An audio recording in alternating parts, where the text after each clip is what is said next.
my father, Dan Whittley, who's a great man. I've loved my dad. He's still here with me, so I'm blessed and highly favored to have him. He is originally from Natchez, Mississippi, traveled north after serving in the military through Chicago and then ultimately into Milwaukee, Wisconsin. He worked for over 30 years with the Milwaukee County Transit System and was a supervisor and a dispatcher. So he was in a leadership role, and he found ways to instill a lot of, I think, principles in me that at the time were somewhat hidden. Because he had a military background, Dad was a little strict, maybe a lot strict, and at times I didn't quite understand what he was trying to get across. But over time I've learned now, and as I've gotten older and as we've gotten older together, I've been able to understand that he was really trying to put something in my spirit and my heart that would separate me from the norm or society, to understand what a black man and a man's role and a black father's role is to be. And my dad and I, one time we took a trip to his home, his birth home in Natchez, Mississippi, just he and I. And we drove from, I think, Atlanta there, and we just really had a good time. It was just the two of us. And at that time, he felt more like a friend than a father.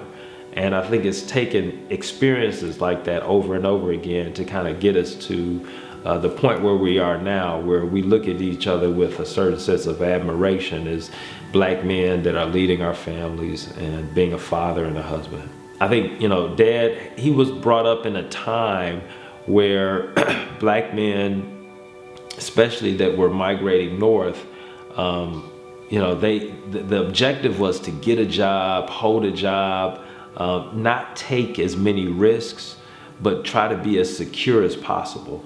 And I'm more of a risk taker. I think that, you know, I like really jumping off the edge and seeing where God will take me and how far we can fly. And you know, I'm a faith walker. And so I think those are just kind of some of the differences that I see in kind of our attitudes and some of the things that we do. But I think some of the things that I've taken from my upbringing and what my dad instilled in us that I'm trying to carry forward with my girls are for them to really think worldly. We traveled quite a bit when I was young, and so, you know, we weren't, you know, a wealthy family. I think, you know, Dad had a great job, and, you know, we were doing okay and doing well in Milwaukee, Wisconsin, which is where I'm from, but we traveled quite a bit. Well, my girls travel extensively, whether it's international or domestic. We try to make sure that they are well-traveled, well-read, well-traveled,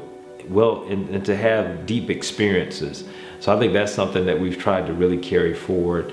In addition, you know, I look at the fact that they watch me as an entrepreneur, and the fact that I run a company. And so I know that they're always paying attention to my moves and what I do. And so I'm teaching them to be risk takers, but to also be very calculated. So I think my dad put that work ethic in me, but, you know, my thoughts is that generationally it should carry forward in a way that they have higher and higher plateaus to stand upon to reach greater and greater objectives in life. So, you know, by what Dad did and how it positioned me to become a college graduate, and my dad received, you know, an associate's degree. And so now, you know, if I'm able to take one leap higher, I'm looking for the girls to continue to go much, much higher than where I achieved. And they have a greater foundation than either one of us. So that's, I think that's a natural expectation. So I think those are some of the things that kind of have been carried forward, and I expect to see even more, especially as the girls continue to mature.